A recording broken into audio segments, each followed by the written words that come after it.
Good evening, everybody. Thank you so much for coming out tonight. My name is Peter, and I help direct the events here at Strand. For a little bit of history, Strand was founded in 1927 by the Bass family over on what was then 4th Avenue's Book Row. Stretching from Union Square to Astor Place, Book Row gradually dwindled until, after over 92 years, Strand is the sole survivor, still run by the Bass family and still housing new and used books. Tonight, I am very excited to be welcoming back Clara Parkes to celebrate and discuss Vanishing Fleece, her brand new look at a year spent on a cross-country adventure, seeking out the many people who bring wool to life and transforming a 676-pound bale of fleece into saleable yarn. Clara is an educator and speaker on knitting and the things we knit, and has written 6 books, including the best-selling Knitlandia, which we were honored to help launch all the way back in 2016, which feels very long ago. And for that reason, I couldn't be more thrilled to have her back in the Rare Book Room. So without further ado, please join me in welcoming Clara to the Strand.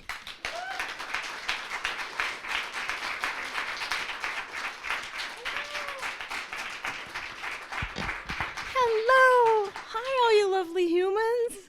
It's so good to see you. Thank you so much for coming.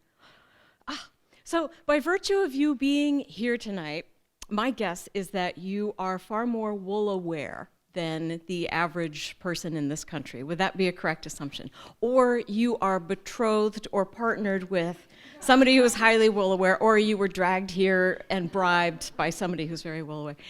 Anyway, not everybody has this level of awareness. So I'd like to start with some numbers, because I know that's how you really get people riled up, is by giving them statistics, right? Okay, wake up, wake up. No, but this really drives it home where we are right now and what our challenge is and what drove me to embark upon this adventure and what we can do together to move the wool world forward. So in 1949, think back to 1949, the average American, all of their sweaters, it was 76% wool. Okay, so 76% of the sweaters that we owned, they were made of wool. 10 years later, that number had gone to 17 in just 10 years. And every single year upon year upon year, decade upon decade since then, it has continued its decline to the point where today what we wear represents about 1.2% is wool. That's all globally. And whereas in 1940, the US was the 5th largest wool producer in the world, today we produce 1% of the wool in the world. We went the way of the factories and the men in lab coats and the test tubes, because that's cool and that's innovation and that's modernity. So that's sad if you're a wool-friendly person, but especially when you combine it with another statistic, and then we're done with numbers, I promise. So in the 1960s, the average American household spent 10% of their household income on their clothing and bought about 25 articles of clothing per year, including shoes. Today, 3% of our income goes toward clothing, and we buy more than 75 articles of clothing a year. Maybe not us, that just seemed like, how could you keep up with that? Every couple of days you'd have to be like thinking of what you're gonna buy next, but apparently that's what we do now. And that wouldn't be so weird or troublesome, I mean it is troublesome, except for 62% of that is made of polyester. So we have some work to do, my friends, because this means that the average American is 2 generations removed from any kind of wool knowledge, really, except for us here, the enlightened, and 3 generations removed from any kind of agricultural existence, if not even 3, 4, 5. So when we hear things about wool, we don't have any fundamental knowledge to just like, that's not true. So it's up to us. So how did this happen? Like where did it go? And that's the subject for a whole other book, which we'll save for another time because it's like so long, but I have the title. It's gonna be called It Was Fun While It Lasted. Thank you. Yes, or the writing was on the wool. But anyway, it's very interesting. We were told there were 3 specific things that the companies told us. And you have to think about where we were in 1949, post-World War II, What did we have? We had large factories that had been manufacturing airplane parts and bombs and things like that. And they needed to come back to peacetime activities, and they needed to manufacture things like Whirlpool and Maytag. How about these cool washing machines? So they were manufacturing washing machines. And then you had DuPont Chemical, which was like, oh, we can only manufacture so much uranium. What else can we do? So they started working more and more on pumping out polyester. So at that time, it really worked out for that sort of ecosystem for this new fiber to come out, because guess what? That was the only thing you could really, really wash in that cool washing machine. And so unfortunately, we were told again and again, wool is impossible to care for because you couldn't put it in the washing machine. And we were also told that polyester was lighter than wool. Wool is heavy. And maybe like the Miss Marple tweeds, they were kind of dense and heavy, but that's what we were told. Wool is too heavy, it's impossible to care for, and what was the third thing? Oh, too scratchy. Duh, right? How often have you heard that? Can't wear wool, it's too scratchy. I don't like it, it's too scratchy. Wool scratchy, wool scratchy. They were so good at conveying this message in every kind of bit of mass media. You look at it in our sitcoms even. You look at it in every single LL Bean catalog until your brain will explode. It's always like a polyester fleece, and the marketing material says, sheep wish they could be this soft and cozy. So it's even in crossword puzzles. Sorry, New York Times crossword puzzle, but what is a 5-letter word for wool sweater? Itchy. I know, thank you. Audible gasp, I like that. So what's weird and creepy about that is that when these studies were done about how many fibers do we wear, what percentage of this and that, those were the 3 arguments that consumers gave for why they didn't like wool anymore. So here we are in 2019. Wool represents 1.2% of all that we wear, and we know better now. We know so much more. But unfortunately, there's that big hill that we have to get everybody over on this. So the reasons no longer hold that wool is too heavy. We now have the technology to make these wonderful gossamer lightweight fabrics that are like t-shirts. You could have sheets that are made out of wool. So it's no longer too heavy. We now know more about things called microns, or millionths of a meter, the fiber diameter. And we have a prickle factor, which is a number that they figured the maximum fiber diameter before the human skin feels an itch. Sponsored, of course, by the Merino people, because, yeah. But work with me on this. So that we're able to say, what's in this sweater is as fine as or finer than cashmere.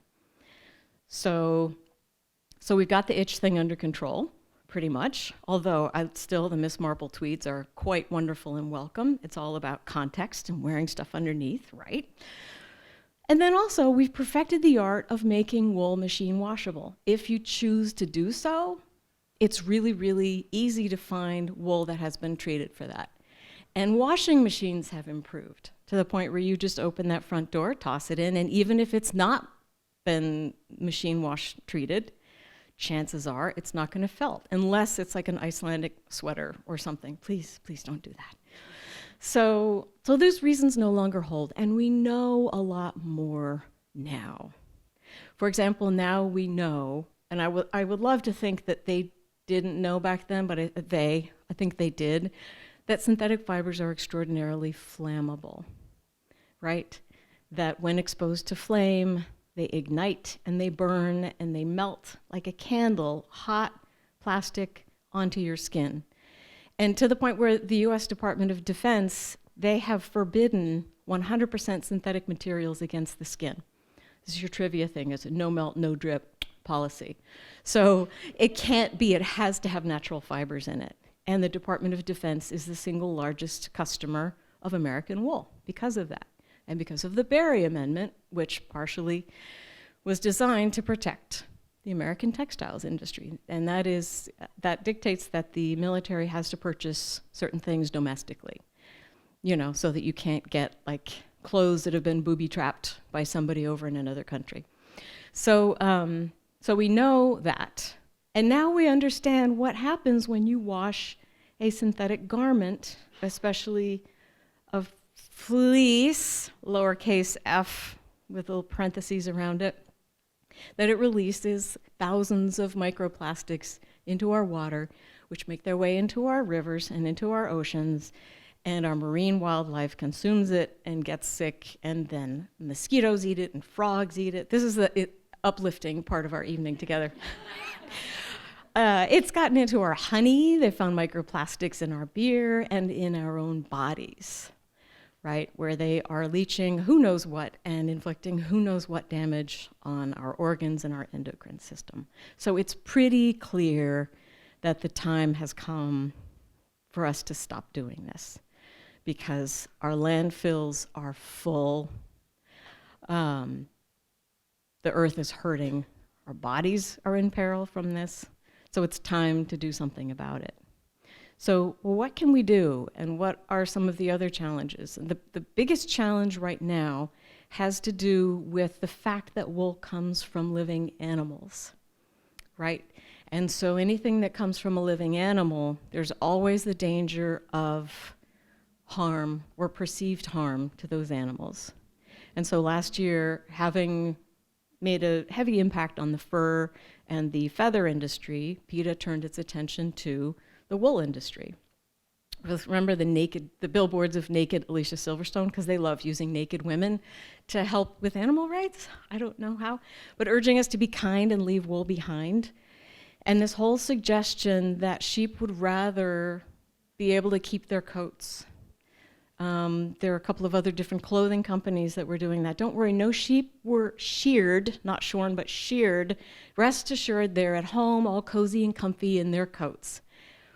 When again, since we are 2 generations removed from wool and 3 generations removed from agriculture, not everybody knows that if you don't shear a sheep, that's animal abuse. They need shearing. That's like saying, don't worry, this is oat milk, so we didn't milk that cow. She's standing out there suffering with mastitis right now, but no, she's cozy and comfy. So they need to be shorn every single year. And if they don't, there's harm. They can be very uncomfortable. They can get wool blindness. They can overheat. They can lose their balance and topple over onto their backs. And they're like beetles. They can't right themselves, so they just lie there, and the gases build up in their rumen, and they suffocate to death. Wah, wah, wah. Wow, this is a really uplifting evening, isn't it? So shearing needs to happen, and it represents 3 to 4 minutes of a sheep's year. And there are studies that proportionally, the amount of cortisol, the stress hormone, that is pulsing through their systems when they're being shorn is about comparable to sitting in rush hour traffic for us, or going to the dentist for us. And it's challenging because it is very impossible to get footage of shearing a sheep that does not look terrifying, because it requires these metal blades. Just like watching like a straight razor, somebody being shaved, terrifying, right? At any moment, they're gonna slice their jugular and they're gonna die. That's just how it's gonna happen. So, yeah, so it's very difficult to get footage, and some people have been paid to produce footage. Some of it is real, some of it from some insider people, including Temple Grandin. I heard her pick apart one video that was absolutely not accurate. She could tell, she was like, well, because the broom was on the left side and it needs to be 15 degrees to the right, and over like, okay. So, but people see that, and it drives home the idea that your sweater is participating in herding sweet little lambs, when it's a lot more complicated than that. I guess that's what I want to say. It's a lot more complicated. And so if you hear the whole conversation about wool is cruel, just know some of the facts, that sheep do require shearing, and that every bit of wool that you see out in the world, every piece, has had to be removed by a human being.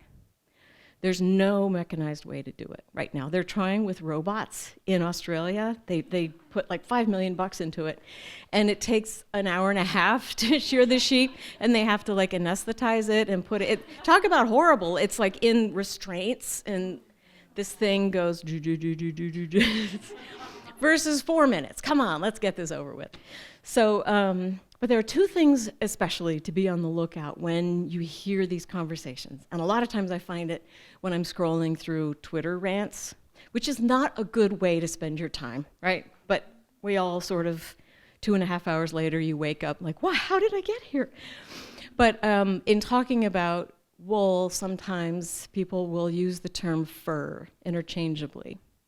And wool and fur are two completely different things. Sheep are not killed for their coats. That would be like killing the cow for its milk. That's not how it works. In fact, sheep are healthier and they can live longer when we shear them. So the other thing is factory farming. Be on the lookout for when people are, like, when you're talking to people about wool, and if they say it's a horrible practice, I mean, factory farming and it's just cruel. Factory farming does not exist in the wool industry. It cannot exist because, first of all the sheep, I like to think they were just felt, right? They were all rubbed together. You just have like little scrub brushes standing around. But also, a stressed sheep produces bad wool. And if you're in the wool market, that is your asset. So that animal needs to be comfortable. It needs to be allowed to roam comfortably and express its natural animal tendencies with its flock. So factory farming, any kind of intensive agriculture, does not happen within the wool industry. And even within meat sheep and goats combined only make up 0.8% of any kind of a factory farming going on. That's not really where we are. It's poultry, it's pork, and it's fish. So anyway, so those are the two kind of areas of concern. But the good thing, yes, we're at 1.2%, but we're holding steady there. And in the case of the UK, they were actually able to bump their numbers a little bit because of the campaign for wool, because they had top-down support from the Prince of Wales himself. So we need like a prince of wools, if you will, in the United States to do a comparable kind of a thing. And the good signs are that wool is returning into all sorts of places in our lives. Allbirds, now valued over $1 billion, all based on wool shoes. So wool is beginning to take its rightful place on our bodies, on our carpets, in our walls, as insulation, in our curtains, in our couches, in our garden soil, on our bandages, and even for the princely sum of $1,200 imported from the UK, in our coffins, if you choose to go that far. So end to end. They also have wool urns, but that just does not, something about that doesn't seem right? I like shake it and stuff puffs out, I don't know. Anyway. So anyway, in writing this book, the reason I chose the title Vanishing Fleece, I used the gerund because it's vanishing, but it is not vanished. It's still there. And it was partially to talk about what's lost, but in the context of what still remains, who is still here.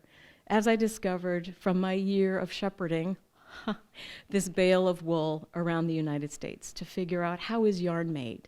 And I started from the context of like, I'm kind of professionally bored. I can't go back to cooking school because I'm not a cook. I write about wool, and I was presented with this bale. Well, I could actually learn how yarn is made, but it quickly became a human story of all the people who've been impacted by what's going on.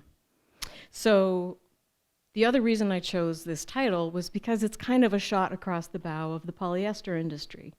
So wishful thinking, that the time for you using this term for your profit and removing its context in the sheep world is coming to an end. That the word fleece needs to be retaken by its proper place. It's time for it to stop. We have to take back the wool. So with that, I thought I would read you the introduction to this adventure. Just out of curiosity, I know a couple of you have. How many of you were involved in the original Great White Bale project? Yay, hello. Okay. Don't worry, you guys. Once you get this book, you're totally in it.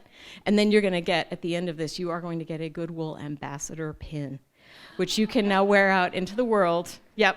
And anytime when you're like, if you're out and about and you see somebody else with a pin, you can be like, oh, we're safe. And you know, secret handshake. You can make sheep noises to each other. So I called this Girl Meets Bale. Now, I'm a proud graduate of a women's college. I should have said Woman Meets Bale, but that didn't sound as good. So Girl Meets Bale. And this is also fitting because the New York Sheep and Wool Festival at Rhinebeck is coming up this weekend. Yay! Which is where this whole adventure began. Rhinebeck, New York.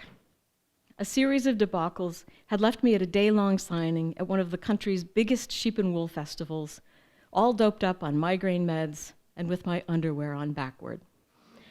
Let's just say I was not at my best. Late in the afternoon, I noticed a tall, distinguished-looking man standing a few paces away from my table. I assumed he was waiting for one of the people in line, but when the line disappeared, he still stood there, studying me with an inscrutable smile. Finally, he approached and held out his hand. "My name is Eugene Wyatt," he said. "I raise the largest flock of purebred Saxon Merino sheep in the United States." My heart skipped a beat. I'd made a life out of traveling the world in search of noteworthy farms, flocks, and people to write about. Here I had hit the jackpot. Eugene had eyes the color of a Swiss lake, crisp and piercing. He wore a barn jacket that had clearly seen the inside of a barn, with scratches and stains that added to his rugged mystique. He could have easily been Robert Redford's older brother. He had that presence about him. We immediately got to talking. Talk turned to correspondence, which turned to a friendship of mutual respect that endured for years. When I began investigating making a line of yarn for a national company, Eugene was the first person I asked for fiber. He asked smart, tough questions that made it clear the business move wasn't in my best interest. I canceled the yarn line, but I kept Eugene's wool in the back of my mind. Surely there had to be a way we could work together. About a year later, the email came. He filled me in on how shearing and lambing had gone and how his wool had performed at the lab. Every year, he sent samples to the Yoakum McCall Wool Testing Lab in Denver for analysis. It's the last independent commercial lab of its kind in the United States, still operated by its founder and now octogenarian, Angus McCall. Using high-tech equipment, Angus's team measures things like average fiber length, strength, curvature, cleanliness, and diameter. That last one is measured in microns, or millionths of a meter. Most fine merino wool falls between 18.6 and 19.5 microns, while human hair averages 75 microns, and cashmere ranges from 14 to 19.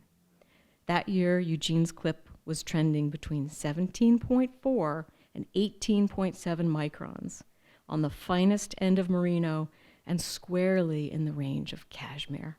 He was pleased. I'd gotten similar emails from him before, but this time he added a curious paragraph at the end. Also, I wonder where you are concerning the yarn project we spoke about a year or so ago. The reason I'm asking is that I have a 676-pound bale of scoured Saxon Merino wool. Right now, it's more than I need, ... Eugene always chose his words very carefully. He didn't leave an ellipsis because he'd forgotten what else he wanted to say. He'd left me an invitation. Could I think of any fitting use for that bale? Such an amount of wool, 676 pounds, is tricky. It's not enough to start a yarn company, or even for that matter, a yarn line, but it's way more than any reasonable human being needs for her own personal pleasure. I'll let you debate what constitutes reasonable. Still, the question remained, what could I do with it? A crazy idea began to form in my head, an epic, exciting, terrifying idea. Before I could stop it, all the details were there. I knew exactly what I could do with that bale. The entire project landed in my lap like a fully decorated cake tossed from a moving car. I grabbed it instinctively before my brain had a chance to talk me out of it. But instead of a cake, it was a 676-pound bale of wool. I spent the next 10 months trying to persuade myself it was a bad idea, trying to avoid thinking about it, trying to pretend I had a choice in the matter. But in my heart of hearts, I'd already committed. My fate was sealed. The bale was a done deal. As crude oil ships by the barrel and apples by the peck, wool moves about in bales. Measuring the approximate size of a clawfoot bathtub and weighing 2/3 the weight of a grand piano, a bale contains billions of tightly compressed wool fibers held in place with taut steel wires and wrapped with a thick coat of plastic. You can't move one without the aid of a pallet jack, a forklift, or at least 3 professional weightlifters. A bale is a presence and a commitment. Most normal people would, upon being offered a chance to purchase an entire bale of wool, likely respond with a polite, if not somewhat confused, "No, thank you." Unless you operate your own ready-to-wear clothing line, you probably don't need enough wool to make 170 blankets, or 650 sweaters, or 1,500 pairs of socks, especially if the wool hasn't even been spun into yarn yet. But this was no ordinary bale. Eugene had spent more than 30 years tirelessly breeding and culling his flock to refine the bloodline of this rare, prized strain of merino sheep whose wool is as fine as cashmere. That single bale represented a year's worth of work for my farmer friend. He could have easily sold it for twice what he was quoting me, or he could have used it to make more of his own yarn that he sold at New York's Union Square Green Market every Saturday. But for reasons unknown to me at the time, Eugene wanted me, a person who only writes about yarn and has no manufacturing experience whatsoever, to have it. Since 2000, I'd had a successful career as the world's first and probably only professional yarn critic. I got to teach and write articles, to be on the radio and TV, and to write books. But by the time Eugene's bale came into my life, I'd been doing the same thing, chewing the same cud, for 13 years. Maybe Eugene saw it first, but I soon realized it myself. My interest was starting to wane. Everything began to look the same. Every story seemed to be repetitive. I was having a harder and harder time summoning enthusiasm for my subject. I felt like I was on the verge of coasting, just slicing and dicing the same bit of knowledge in as many permutations as possible to make it interesting to me again, and to my readers. Turn passion into a profession, and the spark inevitably fades, I figured. So I plodded on. It didn't help that 9/10 of the world already thought my job was a joke. Knitting is laden with so many cultural stereotypes that the notion of someone making a full-time career out of reviewing yarn made most people laugh and say, "No, seriously, what do you do?" When I'd say I'd been doing it for more than a decade, they usually backed away. But as soon as the bale appeared, I had a vision for something completely different, and it filled me with an excitement and fear. Since the whole thing felt as outlandishly epic as Ahab's quest for the great white whale in Moby Dick, I began calling this my great white bale. Only I was Ishmael, the book's narrator, who'd never been on a whaling ship before. I'd sailed the 7 seas of yarn, but never as a manufacturer. I would buy that bale and use it to walk through the steps that commercial yarn companies take every time they make yarn in the United States. Not just any yarn, but good yarn. And I would do this not as a critic, but as a customer. How better to appreciate other people's work than by walking in their shoes? After some calculations based on very little actual fact, I figured I could divvy up the bale into 4 batches. Each batch would go to a different kind of mill with its own processing technique and equipment. I could even bring color into the equation and try out the fibers on different types of dyes and dyers. I'd been wanting to go back to school, and here it was, an accelerated master's degree program in yarn making. I would give it a year. My curriculum would follow the life cycle of wool yarn, from shearing and scouring to spinning and dyeing. I'd find the weak spots, the places where things tend to go wrong, and I'd learn how to avoid them. And perhaps, just perhaps, I'd have more understanding and appreciation for the people who are trying to do this for a living. Over the next 12 months, the journey would take me on 34 takeoffs and landings, along 1,590 miles, driven in 8 rental cars. I traveled from Maine to California, Texas, New York, Massachusetts, Pennsylvania, Wisconsin, and Virginia.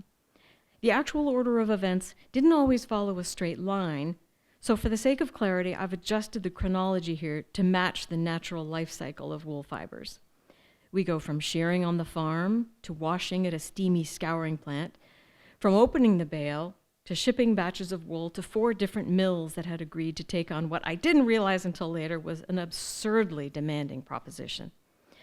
Color entered the picture too, with explorations in natural dye, hand dyeing with acid dyes, and large-scale commercial dyeing. More than just admiring the machinery and fondling the finished product, I met the people doing this work, and that turned out to be the most important aspect of the whole experience. Their stories ran the gamut from heartbreaking to life-affirming, and they painted an overarching picture of an industry and a way of life that have been hard hit but refuse to die. I witnessed on a profound level what's at stake and how much all of this matters. At a time when other industries seem eager to build walls around their work to keep prying eyes out, I encountered nothing but generosity and kindness. People were hungry to tell me about their work, to explain things as many times as it took, and to help me along my way. I learned the power of asking for help and accepting it, and I emerged with a keen appreciation, not just for the work, but for the people still doing it. What follows isn't a manual on how to make yarn, although you'll certainly get some pointers. I like to think of it as a portrait of an extraordinary slice of American life. It's a tribute to the skill, energy, sacrifice, and optimism of the few people who are still moving forward a domestic industry that globalization has done its best to destroy. And it's the story of what can happen when you take a risk and try something new. The story belongs as much to America's sheep ranchers and shearers and textile workers as it does me. May it inspire you to think about wool a little differently and to step outside of your own comfort zone and catch a few cakes yourself. So, thank you.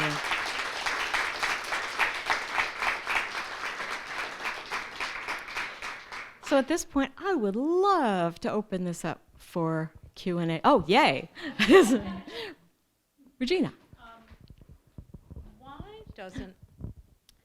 Why doesn't, or maybe the question isn't why doesn't, but doesn't it make sense for the wool industry to hire some PR folks to attack this thing? Yeah.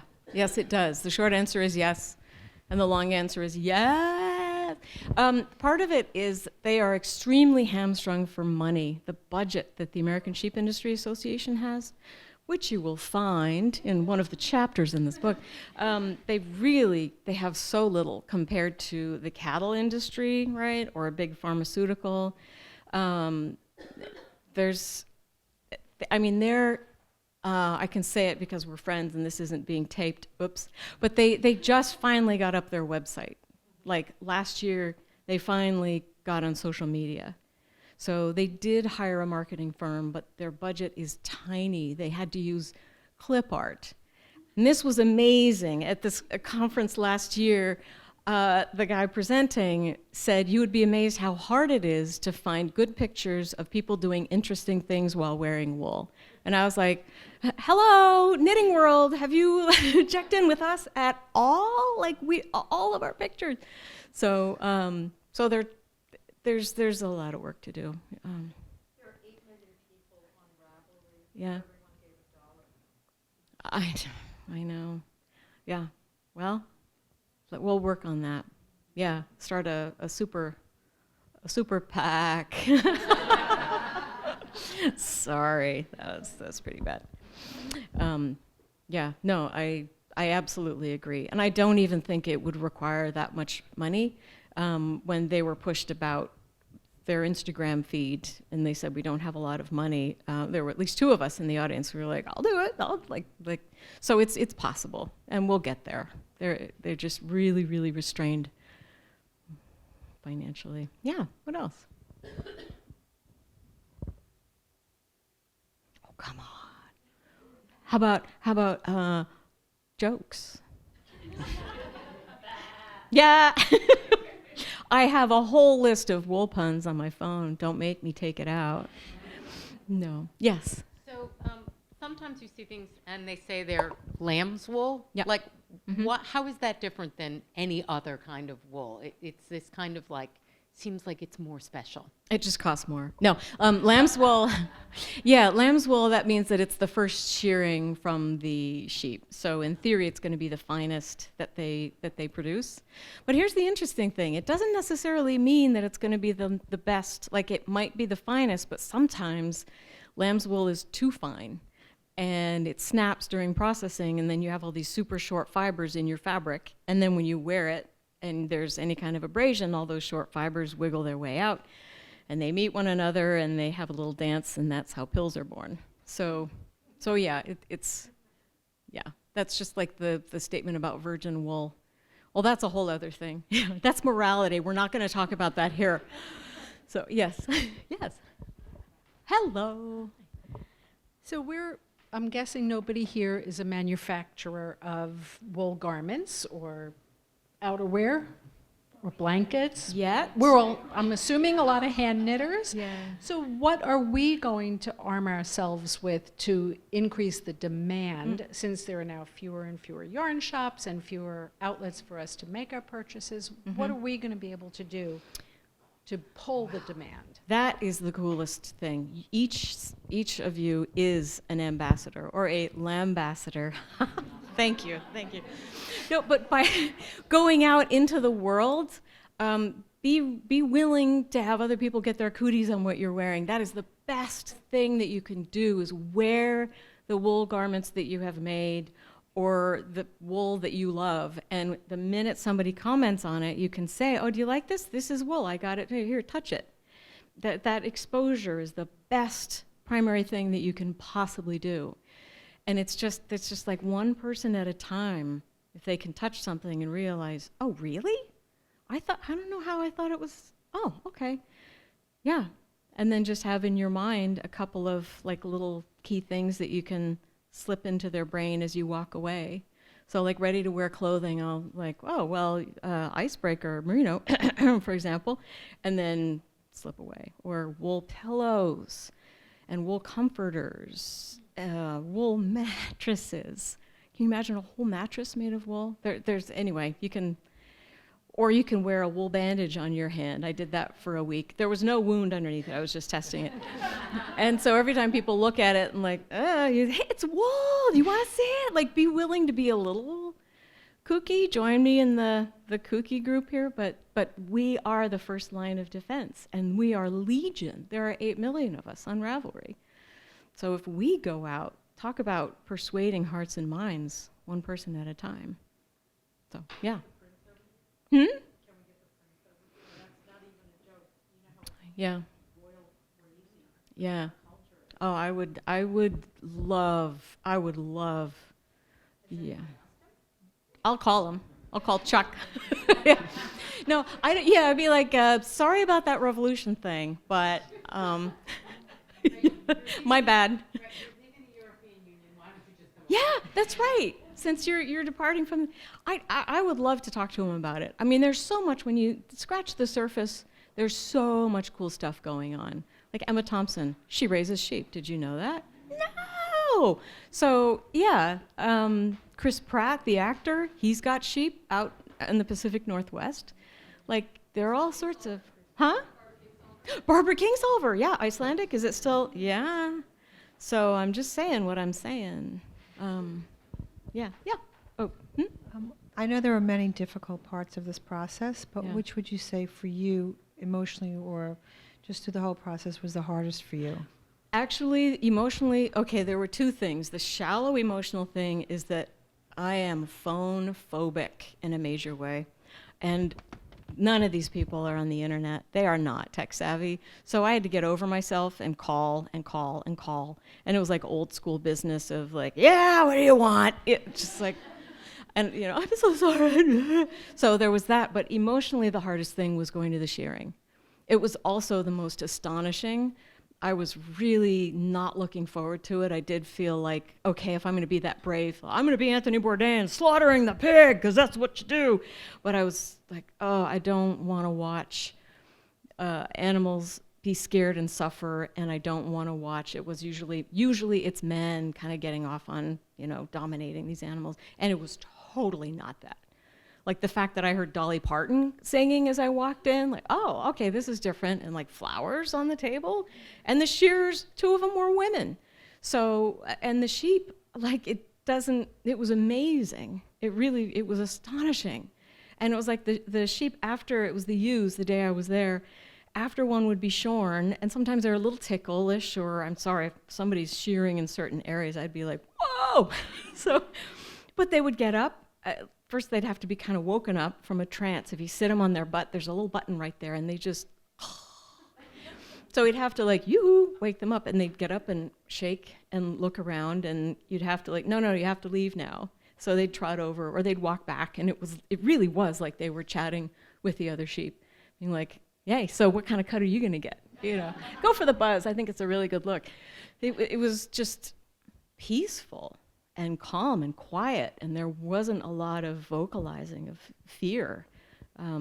So that's why I get kind of riled up when I hear the whole concept of dismiss all wool completely, because there have been cases of cruel shearing, because it discounts all the people who do a beautiful job, and the farms that just run beautifully. It was like a propaganda shearing. I almost came home with a lamb. It would have happened. But it was a sedan rental car. It wasn't a SUV, so yeah. You had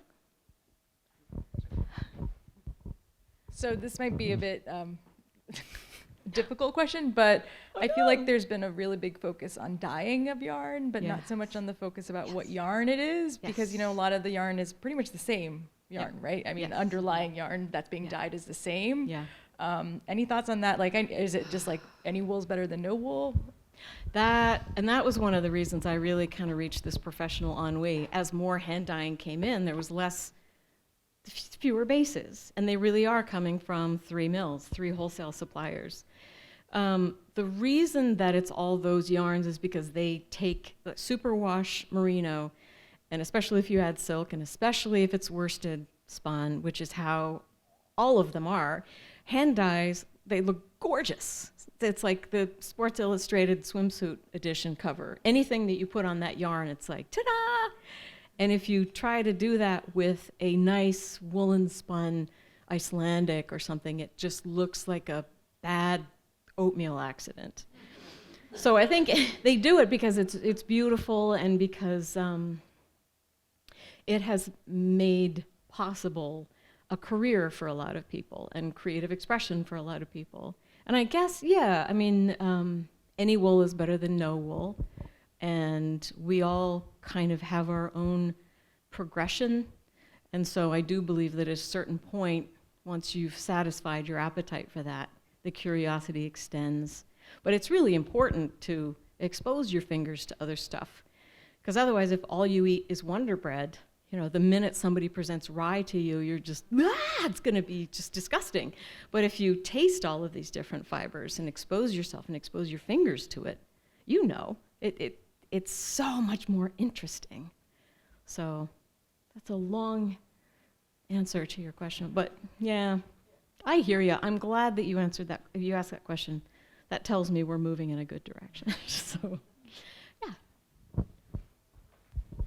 We've already talked about how the yarn industry and knitters and craft stores can be part of the solution, but I also think about them being part of the problem, in a sense that I grew up in the Midwest, and what you had the local yarn store, which was awesome when I found that. Yeah. But at first I didn't know about that. I just went to Michael's and Joann, and everything's acrylic. It's all acrylic. It's acrylic blue and acrylic purple, and fake mohair and fake this and fake everything. Yeah. Maybe if there was more representation of that the random kid who wanders through the craft store would see, they'd know more about wool. That's yarn brands too. It's not just the store. Yeah.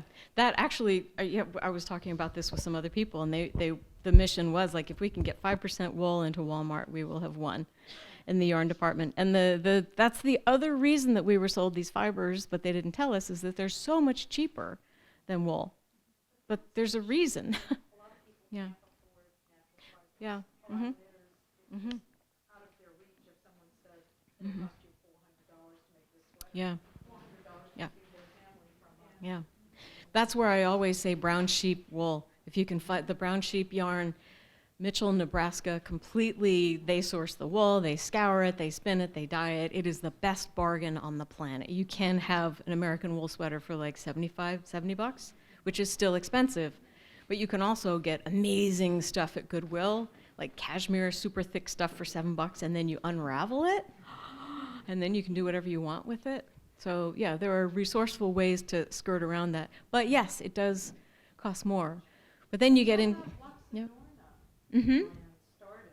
Oh yeah. And Luxadorna is now ending. Did you know that? Yeah. I just got the email. That's okay. But yeah, wah. But the thing is, like, we don't need 75 XYZ, right? How about 25?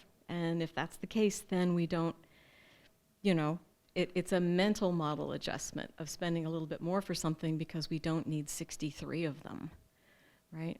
And they last longer. And we know that natural fibers, wool doesn't require as much washing, and it keeps its shape, and it lasts generations. So anyway, I'm preaching to the choir here, I know, but anything else? Yeah. Hi, are there any non-profits that we could, for those who are betrothed to knitters and don't knit themselves, could devote perhaps or volunteer their time or their money to help raise the awareness? Oh man, nonprofits, that's a really good idea. She strokes her evil goatee. Maybe somebody should found one. I'm trying to, does anybody else know?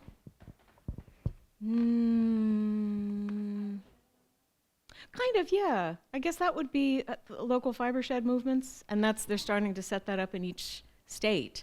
New York State has a very active one in terms of, yeah, maybe they're a nonprofit, I think. We haven't even talked about like carbon farming, right? The fact that sheep, they're very effective carbon sequesterers.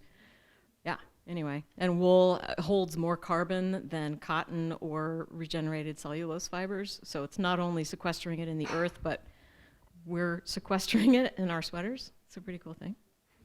Anyway, your other cool tidbit, and then I'll let you go. This is your Scrabble or I don't know what, a trivia thing. Wool has the highest combustion temperature of any natural fiber. So if you get angry at a sweater and you want to throw it on a bonfire, it won't burn. So gotta put it in a shredder or something instead. Anyway, yes, okay, one more, yes. Are there any environmental impacts of the superwash treatment process? Yes, environmental impacts of the superwash treatment process. So what's interesting, what do you want to say with that? It's really fascinating, and I want to go deeper into it because I started with it used to be that it all happened in China and therefore they're dumping it into lakes and the world is terrible. But they're actually getting extremely, the best eco superwash wool treatment right now is happening in China. Like the most efficient, that Chargeurs, which is the only place in the US that does it, they have this green line that's the greenest, cleanest thing, and they send it to China to be done.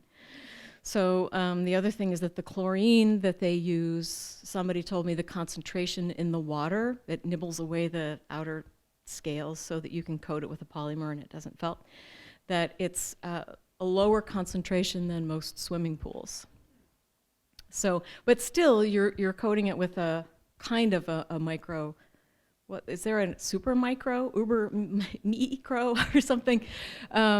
It still biodegrades. I've been told it's like 3 weeks, it takes 3 weeks longer to biodegrade than a non-machine washable treated wool in tests. And the polymer that they use is the same one they use to coat takeout containers. So Hercosette 125, if you want to look that up. So, and they're doing some really cool stuff with plasma. It takes a lot of electricity, so they have to work on solar something to get that going, but using plasma to cause the fibers to become machine washable.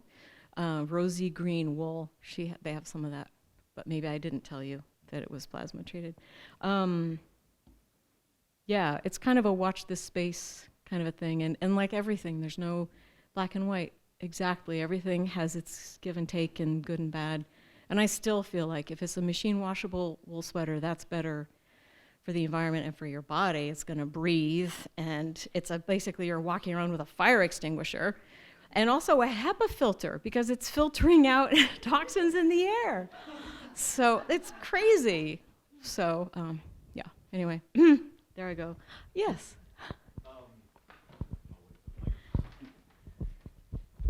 It seems like wool in its myriad uses has a role to play in helping keep the world from coming unspun. Can you tell us if you have anything in the works next to amplify your message? I am working on something right now. Yeah, actually. I was moved by the people that I met as I did this, and I realized like their stories deserve to be told. And I would like to do it in a way that isn't restricted to the page. So I'm looking at what we would call the moving picture. I'm working on a project that would actually take this one step further so that you can perhaps watch while you knit. I don't know. So that's another watch this space thing. We'll see what happens there. So wonderful. Okay. Oh, Yes. Before we sign books, please keep it going for Clara Parkes and Vanishing Fleece.